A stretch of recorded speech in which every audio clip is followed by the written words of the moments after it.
here. Yeah, broadcast is live. Chris Anderson. Rick Beyer. How you doing? The bar is open here at History Happy Hour. How's it going for you? Going well. Greetings from London. Greetings from Chicago. So we're going to have a great show, and we have a great guest today. But we also have, Chris, something else very exciting to start with. What could be better than that? We have a snazzy new open for History Happy Hour.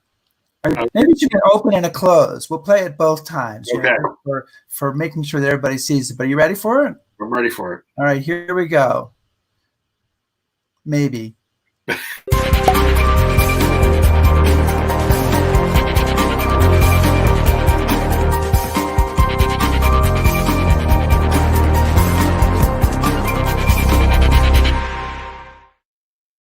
All right, here we are. Then wow. You're officially now welcome to History Happy Hour, and so we welcome everybody who's joining us. And please, on the comments page, please say hello to us. And we're glad that you guys are here. Chris, do you have a cocktail ready with you? Do you have enough? I have to make it enough. It looks you have to ration it a little bit. So I want to introduce our guest today. Our guest, we have very excited to have him joining us, is acclaimed military historian and Churchill biographer Andrew Roberts, and he's going to be joining us from London. The New York Times called his 2018 book, Churchill, Walking with Destiny, the best single-volume biography of Churchill yet written, which is an awesome statement to make. And it is one of 19 books, if I have the number correct, that Andrew has authored or edited. I also am a big fan of his book, Mastering Commanders, and I know, Chris, you really liked his book, his Napoleon book. Yep. And Andrew is a journalist who approaches history like a journalist. And given the tenor of the times, I guess I should say I mean that as a compliment. And so we are joined now from London by Andrew Roberts. Andrew, welcome. Thank you very much. It's a great honor to be on the show. Thank you. And do you have your cocktail equivalent with you? Not with me, no. I've been You're saving it for later. I understand. He's a professional, Rick. He's a professional. Actually, as a Chicagoan, you will appreciate my favorite is the South Side. Yeah, okay. Gin and lime. It's absolutely delicious. We will keep that in mind. Andrew, we are talking to you on the 80th anniversary of the day that Winston Churchill became Prime Minister of Great Britain. And May 10th, 1940 is really one of the most momentous days in the history of World War II, in the life of Winston Churchill, and in the story of Great Britain overall. So I wonder if you could set the scene a little bit of what happened that day and why it's such an important day in history. Yes, thank you very much. Well, just before dawn on the 10th, Friday the 10th of May, 1940, Adolf Hitler unleashed blitzkrieg on the West, invading Belgium and Holland and Luxembourg, shortly afterwards also, of course, to invade France. And it was also the same day, quite coincidentally, that Winston Churchill became Prime Minister of Britain. There had been a debate over the previous Wednesday and Thursday about whether or not it was going to be Neville Chamberlain, the Prime Minister, who continued on, but actually it was decided instead by a small group of people at Downing Street that Winston Churchill was going to be, and he went to Buckingham Palace that evening, and the King made him Prime Minister. And very famously, he wrote in his war memoirs, the last paragraph of the first volume of his war memoirs, The Gathering Storm. I felt as if I were walking with destiny, and that all my past life was but a preparation for this hour and for this trial. And you know, you in talking about that quote, you have said that it's destiny, but in Churchill's case, his whole life, and this really is one of the themes of this book, Walking with Destiny, his whole life is about shaping that destiny. It's not just something that happened to him, it's something that he made happen. Precisely, absolutely right. He wasn't, I mean, he believed in the concept of fate and providence and chance, of course, luck, but he was also extremely hardworking in making sure that the risk element was as small as possible and that he had every possible chance of becoming prime minister. There were 3 or 4 earlier occasions when he could have become prime minister, but each time he was prevented from doing that, sometimes by his own terrible blunders. He made mistake after mistake, Winston Churchill, but he learnt from all of them. And by the time he became prime minister, he was 65 years old. It was really pretty much his last chance, and he had moulded fate in the best way possible for himself. Chris? Well, one of the things I've been curious about is when you decided to take up Churchill as a subject, you know, that was pretty well-trodden ground. First of all, what brought you to the subject, and did anybody try to talk you out of it, or you know, what did you think that you could bring to the table? Kind of. Yes, that's absolutely right. There are, in fact, 1,009 biographies of Winston. Oh my God! Yeah, so my book was the 1,010th. And you're quite right. Some people did say to me, other authors, by and large, you know, you'd meet them at literary parties, and they go, "What on earth can you possibly say about Winston Churchill that nobody else has?" But the answer is that, very fortunately, I managed to write that book, or at least research that book, at a time when there was a whole host of new sources that became available. Her Majesty the Queen allowed me to be the first Churchill biographer to use her father, King George VI's diaries, wartime diaries. And Churchill met the King every Tuesday of the Second World War. They had lunch together at Buckingham Palace, and they served themselves from the side tables because nobody else could be present, because the King was trusted by Churchill with all of the great secrets of the Second World War, the nuclear secret, the enigma secret, which countries were going to be invaded, which ministers and generals were going to be appointed and sacked and so on. And the King fortunately wrote everything down.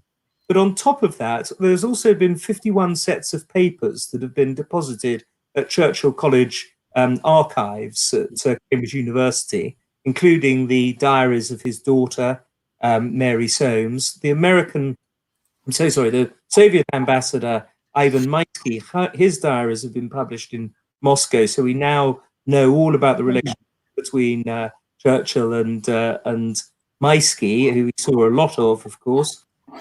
And the Churchill family allowed me to use papers that hadn't been used before. So all in all, it was very lucky that I happened to write the book at exactly the time that there was this avalanche of new information. Yeah. Well, I must say, I mean, when I first saw the book, it's a weighty tome, and I remember picking it up at the bookshop and thinking, "Oh my God, what could he possibly be saying that's new?" There we go. See, fortunately, don't put people off. But no, I remember my daughter worked at the bookshop, and she brought it home for me, and it was just so compelling, and I didn't feel that I was reading kind of the same old thing. So I was just. No. Well, you start off, of course, with a bit of a head start with Churchill, partly because people do know the outlines of the story, at least the second bit when he's prime minister in the Second World War. You know, they have a good sense of it. Right. And the second thing is, it's just so much fun because he's so funny, and you never have to read much more than 3 pages, even in the most sort of serious budget speech when he was Chancellor of the Exchequer, without coming across some fabulous joke or aperçu or some turn of phrase that makes the reading of it just great fun. Yeah. You know, Andrew, when you were talking about the diaries of King George, I was struck by the entry for May 10th when he says that Chamberlain came to see him. And of course, the Germans have invaded the lowlands and France, and the government is in crisis. The prime minister is coming to see him to resign. And then he says he said, then we had a little informal talk about who his successor might be. And you couldn't resist the footnote. I'm a reader of footnotes. You couldn't resist saying, essentially, how could that be an informal talk, given that you're talking about your successor as prime minister during a world war? I mean, what could be more formal? To the king. To the king, right? But there is a one wonders under those circumstances what a formal talk. They'd have to be in regalia of some kind. I would imagine. I guess now we know King George's definition of formal. I'm going to bring in a first question that we have from some other folks here, because that's actually a question on my list as well. And so this is from Andy Arends, and he's here in the Chicago area, and he wants to know, how important was Churchill's rhetorical skill to his leadership? Was it the most important skill, or was something else? Well, his rhetorical skill is a very good question, and he was absolutely central, because, of course, Britain was, to all intents and purposes, defeated in the first 3 weeks of Churchill's premiership. The British Expeditionary Force was forced off the continent. France had fallen. The Russians were actually allied to the Germans at that stage, and also the Americans were showing no interest in joining as a power, however much moral support they were giving the Allies. So actually, we'd been beaten in this country, and the key thing was that Winston Churchill knew it, the British people knew it, but he was still able to fight off demoralization through the use of his oratory, of his rhetorical powers. Whether it was the most important skill, I mean, it was a tremendously important skill, but I don't think it was the most important one. I think I'd agree with him that the most important one, of course, was coming up with the grand strategy, which I'm sure we'll be talking about later, of how to employ the power of the United Kingdom and the Empire, Canada, Australia, New Zealand, India, and so on, ultimately to be a useful force with the other allies in defeating Nazism. And I want to just mention, in talking about the oratory, one of the things that I thought that you really made really clear as well is that Churchill's oratory is not simply a natural gift or something that just descends upon him, that he is from his early 20s sort of building a scaffolding and a structure for his oratory, studying, preparing, and it's a lifelong pursuit. That's right, and it's good that you mentioned the word scaffolding, because of course in 1897 he wrote an article entitled "The Scaffolding of Rhetoric." And at that stage, he was only 23 years old, and he'd never given a public speech in his life. And so for the rest of us, we speak in public and then come up with a sort of theory about what's good and what's bad. With him, he started with the theory and then put it into practice. And as you say, he wasn't a natural speaker. He was actually required notes to speak all the way through his life. And when he tried to speak without notes in 1904, he was forced to sit down and put his head in his hands, and people started to worry about him. And so instead, he used what he called psalm form, in which he would take the key words in any sentence, every sentence that he was going to speak, and he put them down in the middle of the page, on page after page of notes. And if you go to the Churchill archives in Cambridge, you can see all these notes, many of them hand scribbled over with his handwriting over the typed pages, because he would be constantly bringing the speeches up to perfection, even moments before he got up and delivered them. So Rick, I don't want to. If we have questions from the guests, you'll have to read them out, because I can't see them. But while I have an opportunity, one of the things that I've been curious about, since obviously it's mostly an American audience tonight, Churchill is one of these figures historically that I don't think is too much of a stretch to say that he's almost become universal or an American hero as well. where do you think that affinity or that connection? Why are Americans so drawn to him? Well, of course, his mother was American, so he himself Yeah. was half American. And I think it's much easier to be drawn to somebody who does have at least 50% of your blood. He loved America. He visited America 16 times in his life, which, considering back in the 1890s, that was quite when he started to go to America, that was quite a process. He visited 26 of your states, which was far more than any other contemporary British British politician of the day. I think that you Americans enjoy really good writing, and of course, he wrote 37 books, and he sold more copies in America even than he sold in England. So there was something about his literary capacity. And of course, he won the Nobel Prize for Literature that I think's always appealed to Americans. He had some of his most high and low moments in America. Low, of course, the moment he very nearly died when he was run over on Fifth Avenue and 76th Street in New York City. But also some wonderful moments as well, especially in his trip around America in 1929. The only thing, of course, that cast a pall over that, apart from the Wall Street crash, was prohibition, which I can understand Winston Churchill was not in favour of. But nonetheless, he was somebody who all his life had a great affinity for the United States.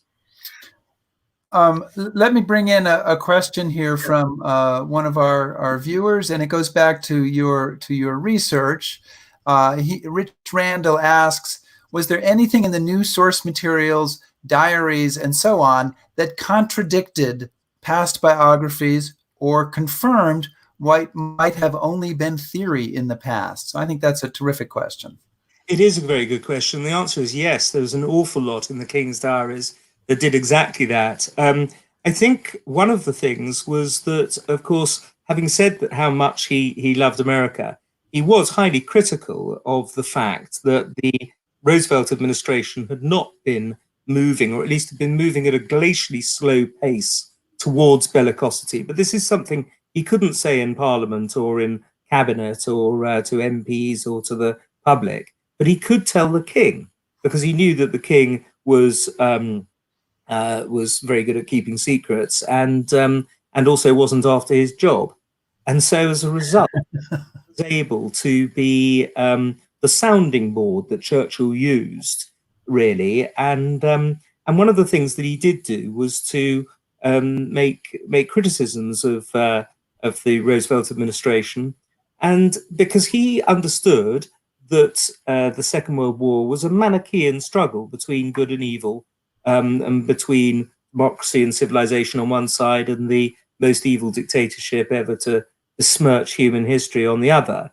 And he couldn't really understand why the greatest democracy on earth, America at the time, was unable, and indeed today, was unable to get involved more than it was. He understood it intellectually, of course he did. He was a highly intelligent man, but he emotionally needed occasionally to sort of vent in 1940 and up until December 1941, when Hitler declared war on America, and he did so to the King. So that was some aspect an important aspect that I wasn't expecting particularly, because you don't get a hint of it anywhere else.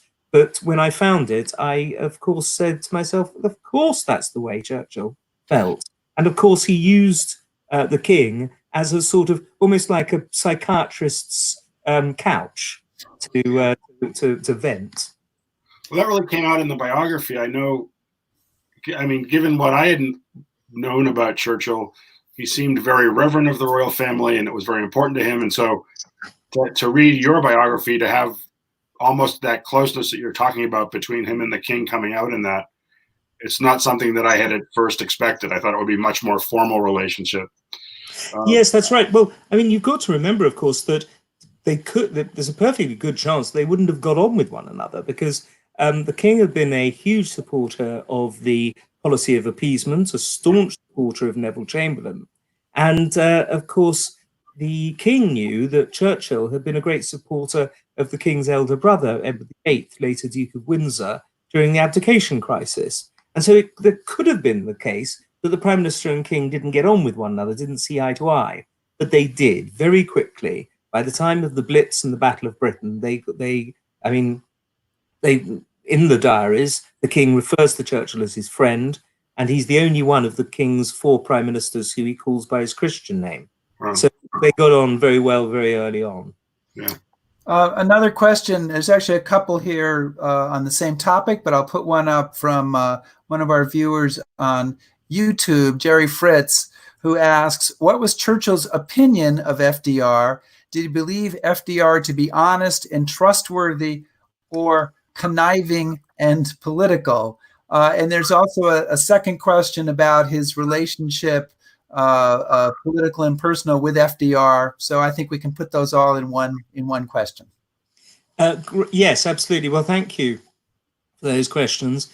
He liked FDR. Yes, he liked him, and they got on well. He, of course, went to live with FDR in the White House for 3 weeks after Pearl Harbor. He didn't like the cocktails that FDR mixed for him. He thought they were pretty filthy. But nonetheless, he got on very well personally. They both came from the same kind of aristocratic background of their own countries. The New Deal concept overlaps a lot with the Tory democracy ideas of Churchill. So politically, they weren't far apart either. And he had admired FDR for much of the 30s. And fortunately, had written a very nice thing about him in his book in 1938, Great Contemporaries, and FDR was happy to read that, as you can imagine.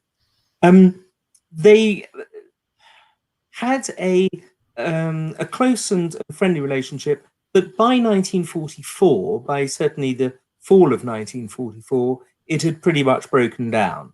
The best interests of the American Republic seemed to have diverged from those of the British Empire.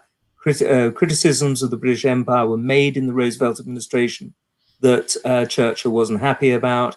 And there are about 200 more letters and telegrams from Winston Churchill than there are replies from FDR, who, of course, was ill by the fall of 1944. And so by the time they had got to Yalta, there were serious disagreements between them. And actually you see that starting really from the Tehran conference of November 1943. But nonetheless, when he finally said goodbye to FDR in Cairo, in Alexandria in February 1945, and realized that he wasn't going to see FDR again, he'd seen the sort of death pall on the president by then. He was emotionally moved by that. Andrew, I'm curious, and we will come back to some of the Churchill history specifically in a moment. But I'm curious, as a writer, you said that Churchill wrote 37 books, and so you have a ways to go. But it seems like you're well on the path at this point. And I think Chris and I, as writers ourselves, would both like to know how you do it. But more specifically, I also wanted to ask you about research. Churchill, of course, had a lot of research help, William Deakin and other people assisting in his research at various times in his career. Do you have a research team? Are you doing the research yourself? And what clues can you give us about how one can be so successful and so prolific a writer? Because we could both use the help. That's very kind of you. Well, I know that you've actually had a book on the New York Times bestseller list, so you're being over modest, it strikes me. From your mouth to God's ear. You only know that because Chris insisted on mentioning it before the broadcast, but that's okay. We'll take it. Well, it's kind of you to say all those nice things. I think I've never used a research assistant in my life. I won't.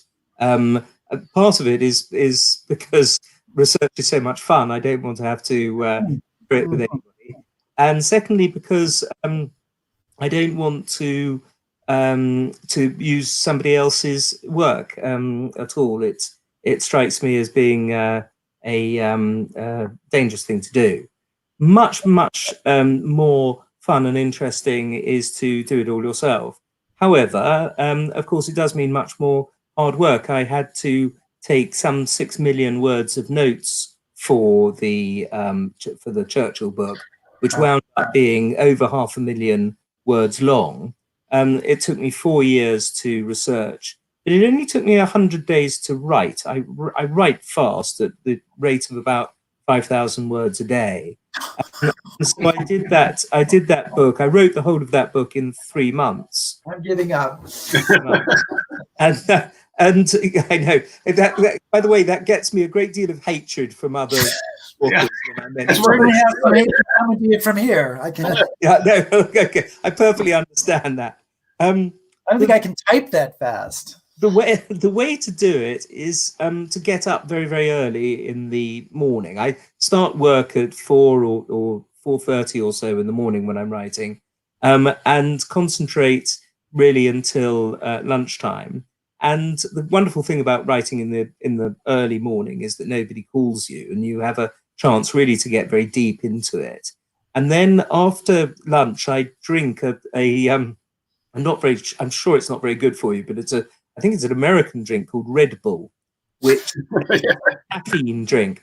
And you put on quite a lot of weight, I have to say. But nonetheless, I have one of those a day after lunch, and that keeps you sort of buzzing and to go to bed. And you can get an awful lot done. My wife tells me that when I was writing chapter 10 of the Churchill book, which is the Gallipoli campaign chapter, which is a very important and quite complicated thing that you have to get in your own mind in order to make it simple for the reader to read and hopefully understand.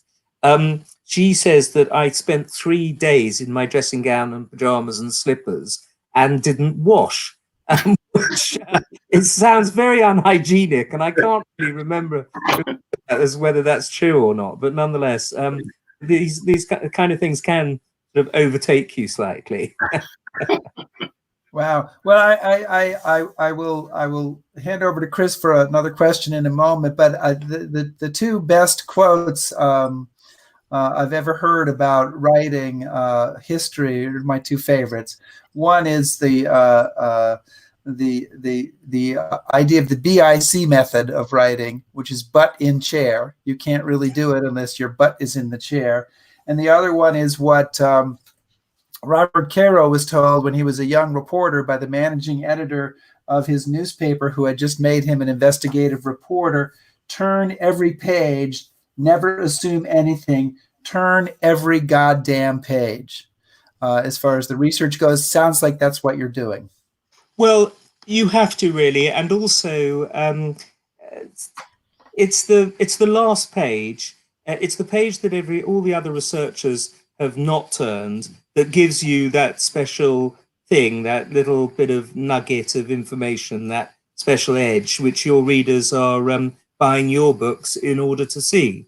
And I've been incredibly fortunate in finding out various things in books that I've written over the years, but it's usually because when somebody says, oh, there's a train at 5:30, are you going to stop now? You go, no, I'll get the train that's at 6:30 because there's one more box in this attic here of this very kind person who's let me go through his great-grandfather's papers, and I'll miss that train, I'll take the next one. And it turns out, of course, to have the piece of information that you've been searching for all day and missing up until that point. So there's a sort of element of terror, of fear of missing out, which I think is an important aspect of the historian's trade.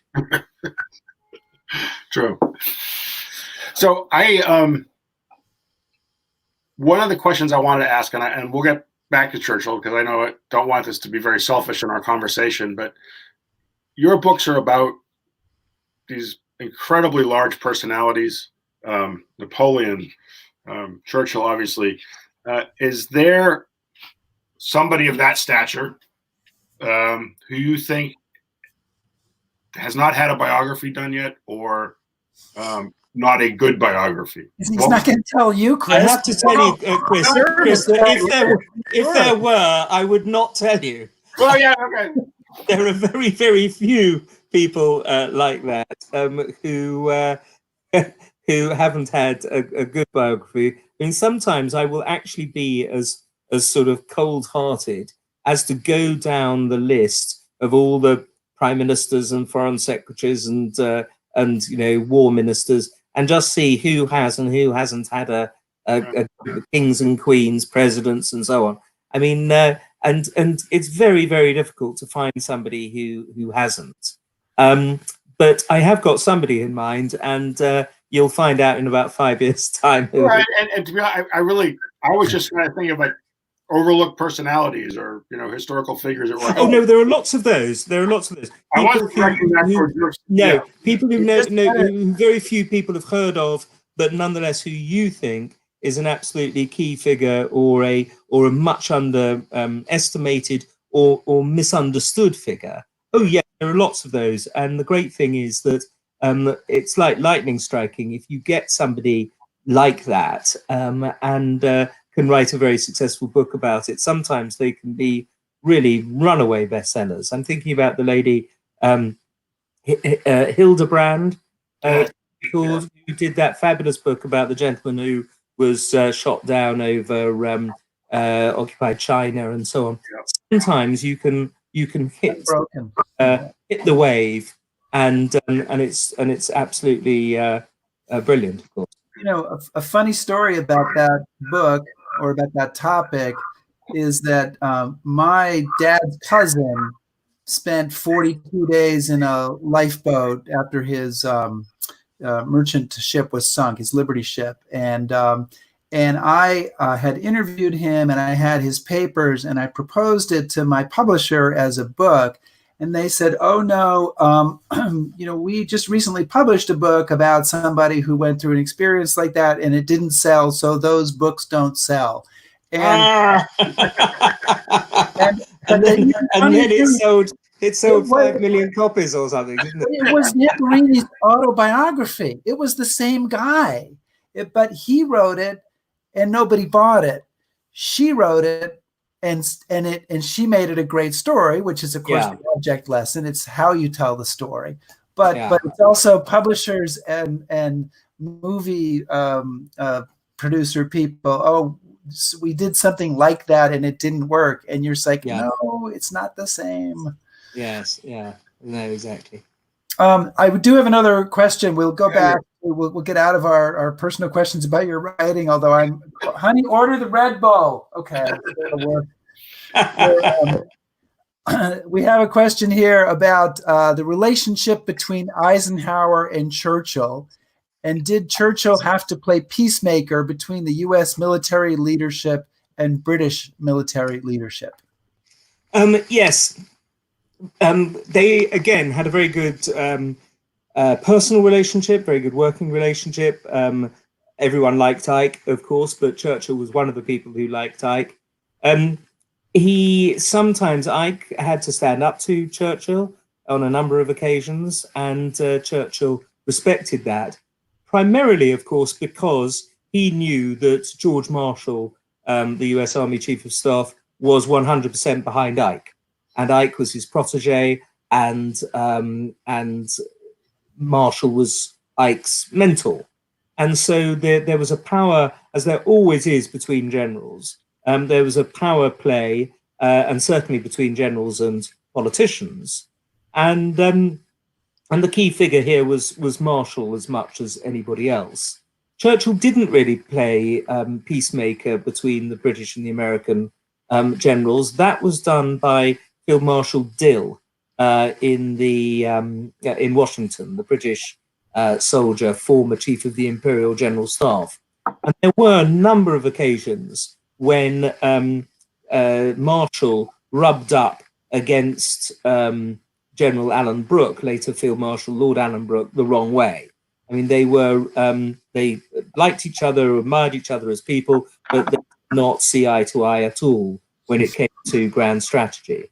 And each was the driving force behind, in Marshall's case, the Joint Chiefs of Staff, and in Alan Brooke's case, the British Chiefs of Staff. So you needed some oil between these grinding pieces of machinery. And the oil was General Dill, and also to a lesser extent Churchill's military secretary Pargisme.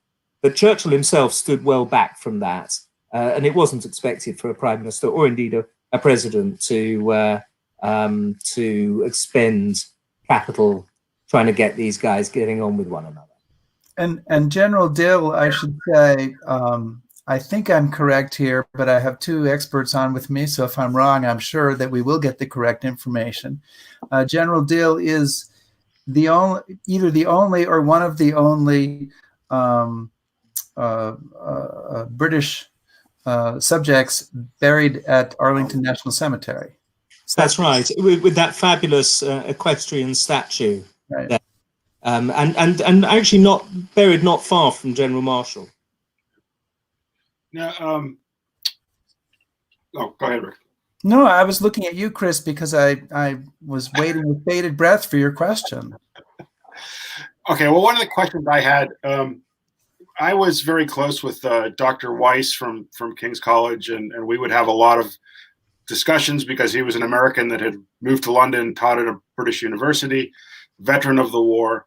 And I remember at one point I mentioned the special relationship between our two countries, and he I got a loud harumph and a pshaw, and he said, you know, countries act in their own self-interest, and that is all window dressing that was put on after.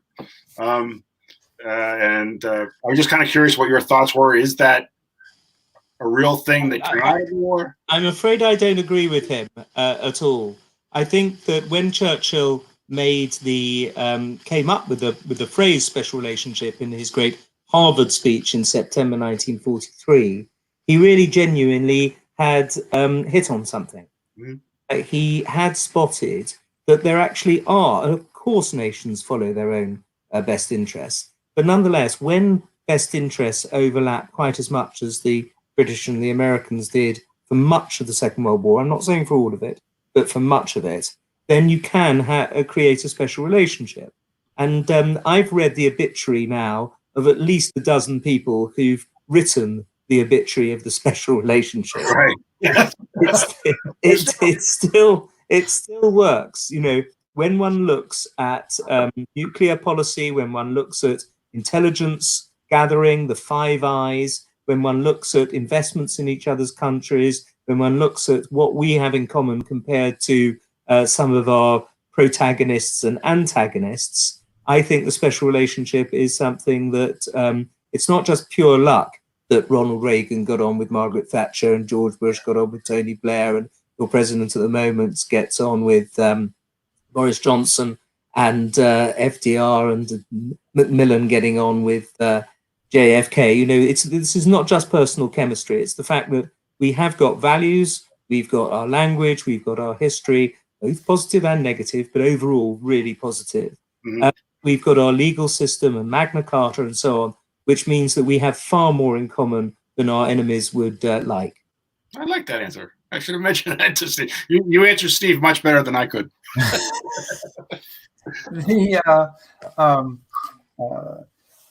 You mentioned earlier in our conversation that you thought that Churchill's oratory was important, but not as important as his development of grand strategy. And you said, I'm sure we'll talk about that later. And so I'm making that come true now by asking you to go a little further with that comment and tell people about the grand strategy and Churchill's role in it. Well, I of course, in my book, Masters and Commanders, which you've kindly mentioned earlier, argue that the grand strategy, that's what I like to see. Thank you very much. Always makes an author smile when he sees that happen on a TV screen. Thank you. I believe that you can see the grand strategy of the Western Allies from 1941 to 45 through the prism of the interaction of those four men who we've already mentioned, Brooke, Marshall, FDR, and Churchill. And the decision to fight first in North Africa, in the European theatre, of course, this is first in North Africa, and then going across into Sicily in July 1943, over onto the mainland of Italy in September 1943, and then only cross over the English Channel the day after the fall of Rome. That, which is a strategy which I'm very happy to argue about, to discuss the pros and cons of it, because I know that there's a very strong American historical revisionist element that doesn't believe that it was the right strategy to adopt. Nonetheless, it was something that President Roosevelt supported against the initial ideas and views of General Marshall. So he effectively joined Brooke and Churchill to go along with the Mediterranean strategy until such time, as it turned out, the Quebec Conference in 1943, that he recognized that you had to get over the Channel if you were going to liberate Western Europe before the Russians got into Berlin and beyond. So there is a huge, I mean, there were 10 major conferences where those four men got together.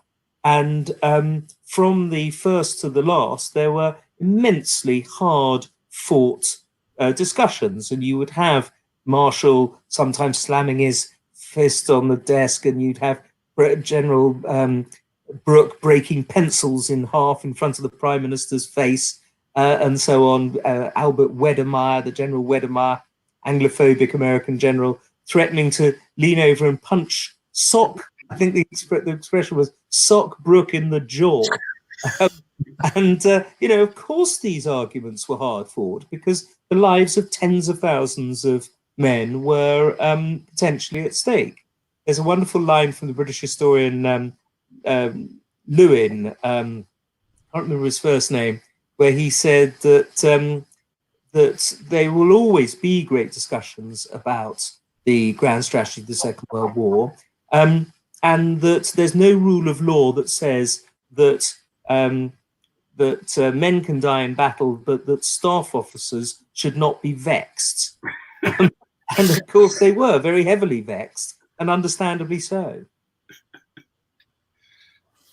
Chris? I know that we've gotten a question earlier from one of our listeners about kind of your thoughts, comparison. It's a big question, but between Churchill and another one of your subjects, Napoleon, if they're compared, that's a big one. Yes, that's another very good question. Well, Churchill, of course, looked up to Napoleon enormously. He had a bust of Napoleon on his desk. He had he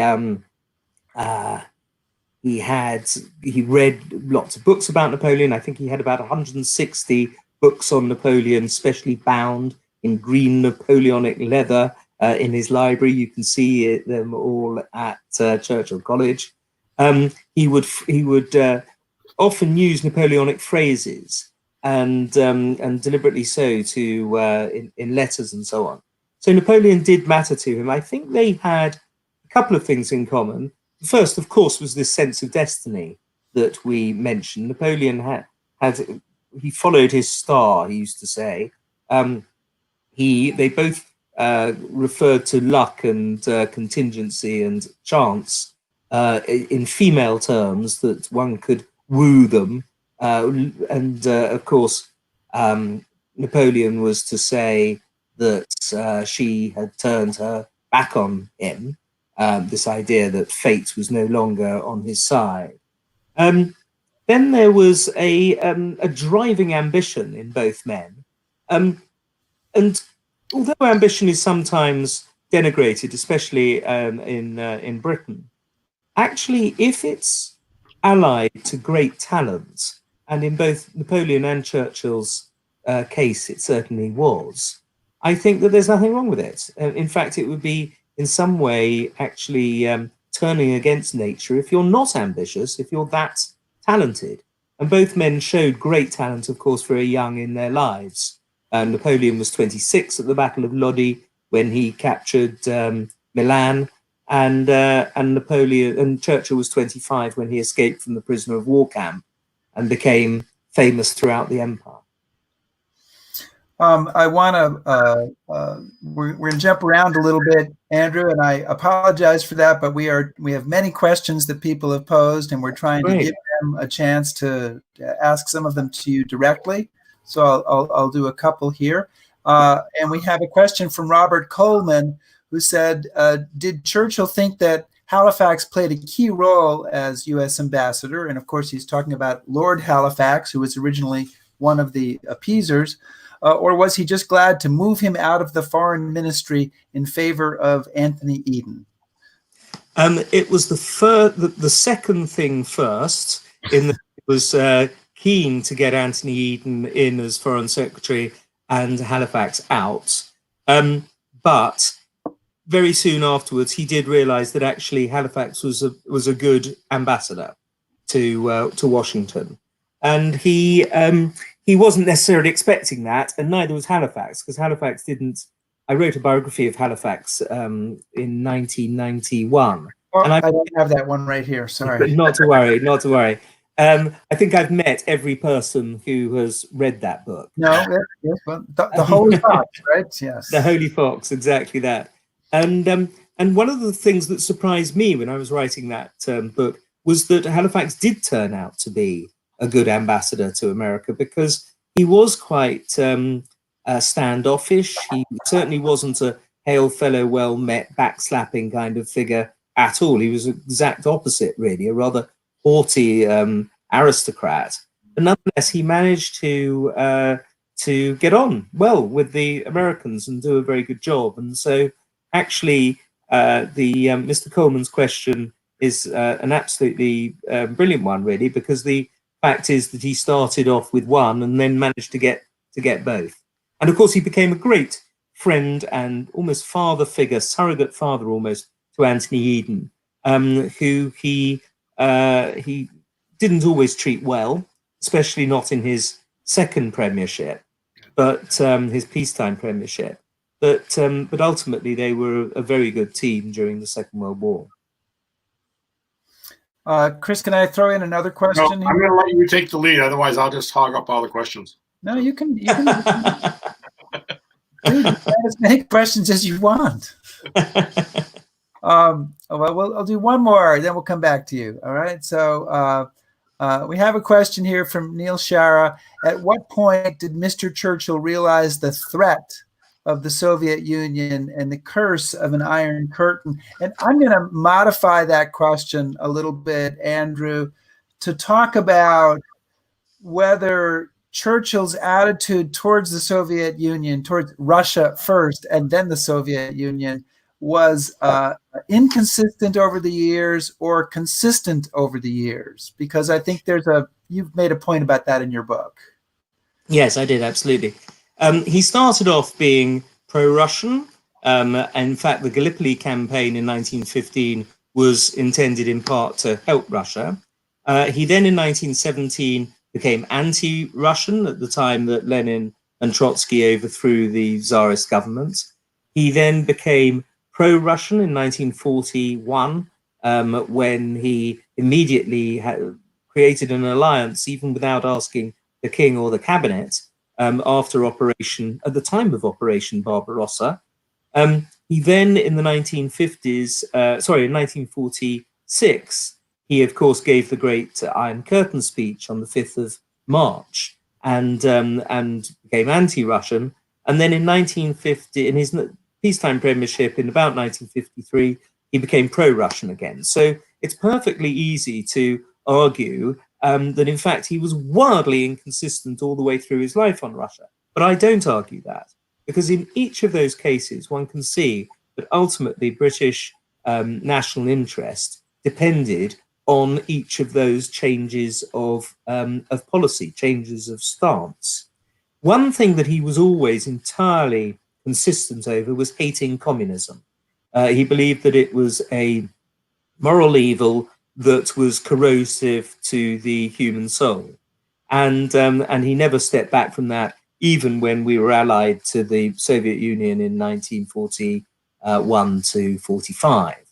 But to go to Neil Shara's question, he was the first major Western politician to, and for some time actually the only Western politician, to warn against Soviet imperialism immediately after the Second World War. That Iron Curtain speech that he gave in Fulton, Missouri in March 1946 was denounced by the British government. The Truman administration distanced themselves from it. He was attacked in the press. He had in both Congress and Parliament there were motions set against him. It was a brave thing to have done politically, and he was proved so right so quickly when Stalin imposed his totalitarian dictatorship across the whole of Eastern Europe in exactly the way that Churchill, in ringing tones in Missouri, had said that he was going to.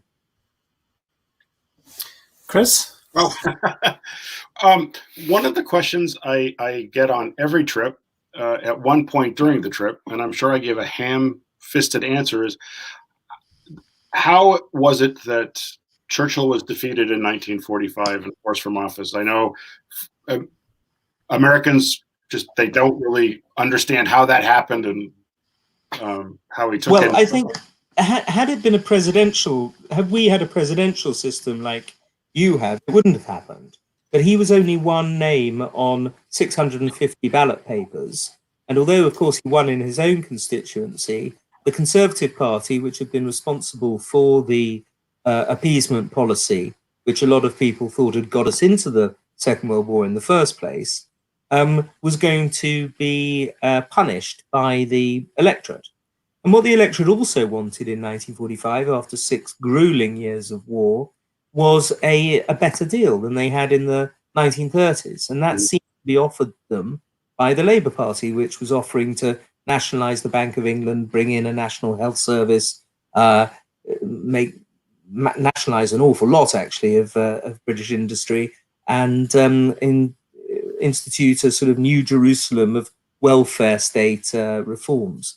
And so Churchill, although he believed in quite a lot of that and was in fact, before the First World War, one of the founders of the British welfare state, just simply couldn't outbid the Socialist Party, the Labour Party, on any of those things. So he was defeated in that election. And that night, that afternoon, when the results were coming in, huge landslide victory for the Labour Party, his wife Clementine said to him, well, Winston, this could be a blessing in disguise. And Churchill replied, well, from where I'm sitting, it seems quite effectively.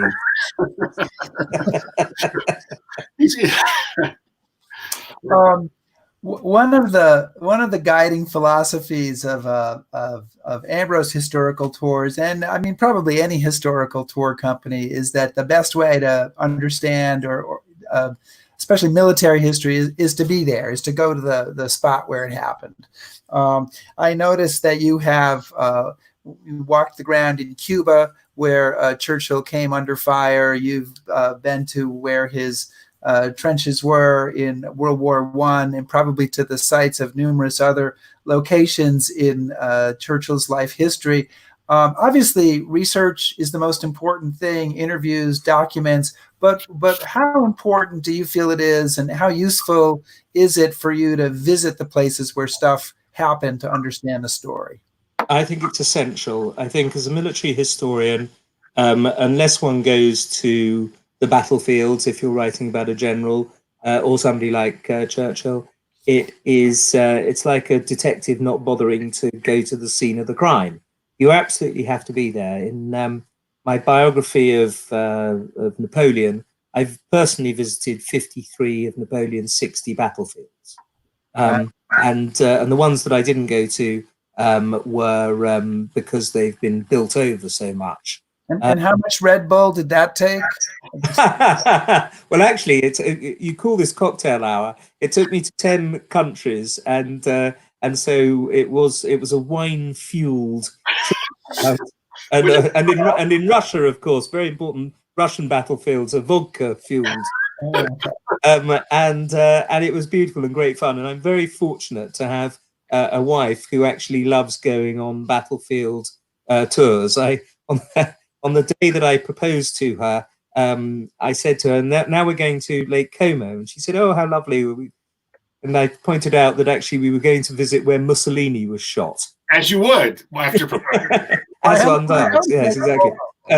on the first day of our honeymoon, I took her to a Japanese concentration camp in Thailand. So all in all, it's very helpful. We've been to Russian tank museums. We've been to Auschwitz. It's not easy being the wife of a military historian. I'm very fortunate I've got one who's interested. My wife would agree with you, all right.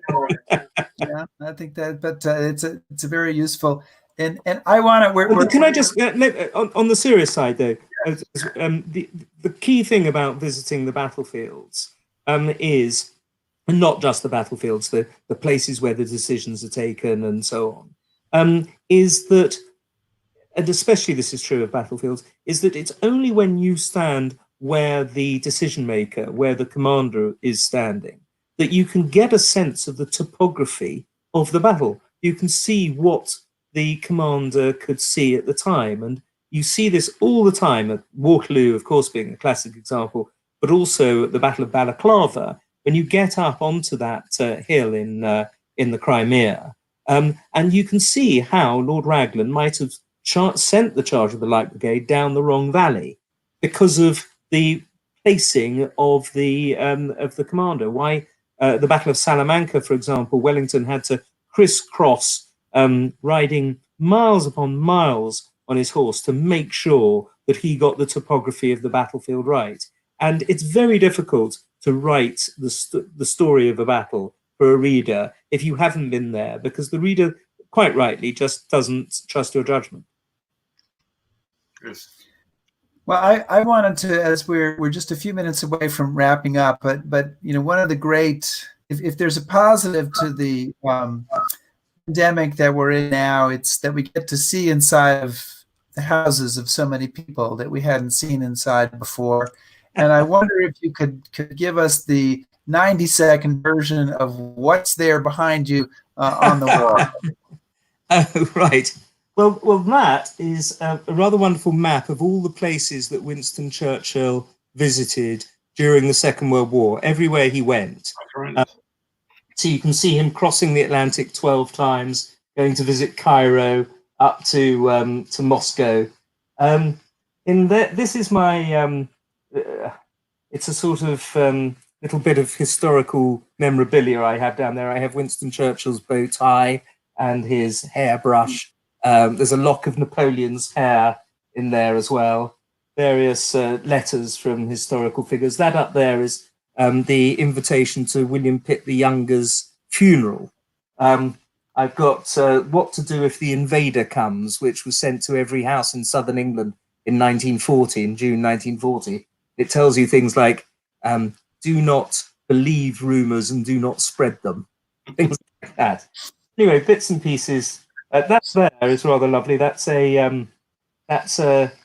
actual piece of money from the Siege of Khartoum, General Gordon, Siege of Khartoum.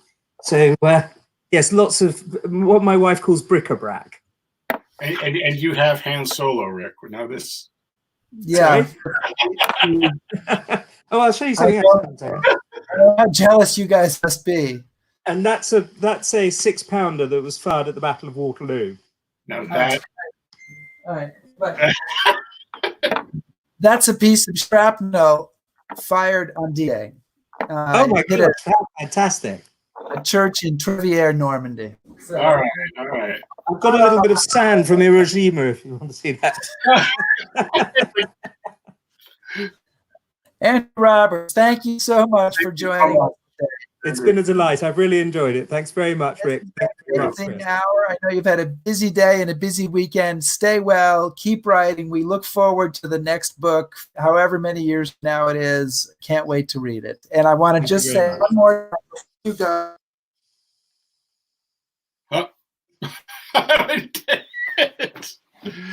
I think we're good.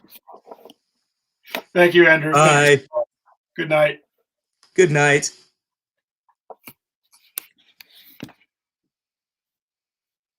Oh, all right. So I think I just hit the wrong button there right at the very end.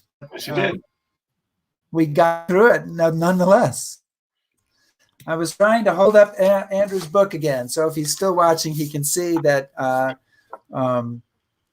we have Churchill Walking with Destiny and Andrew Roberts. Boy, he was terrific. It was wonderful. Yes. We are still on.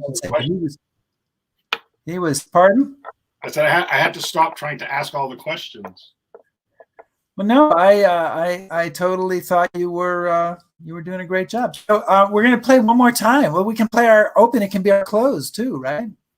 So our brand new open. We thank everybody for coming. Oh, but before we do that, we should mention who our guest next week is. Yes. Eric Flint, former combat historian for the U.S. Army, is our guest next week, I believe. Yes. We're going to be chatting with him about his work as a combat historian, and he has also done quite a bit of travel. Some of the folks may know him from some of the tours that we've done. So I think that should be very interesting as well. And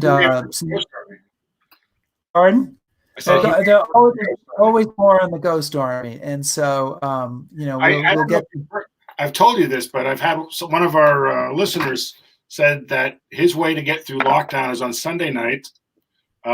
He pours a cocktail, as you do, and every time you or I mention Ghost Army, he takes a drink.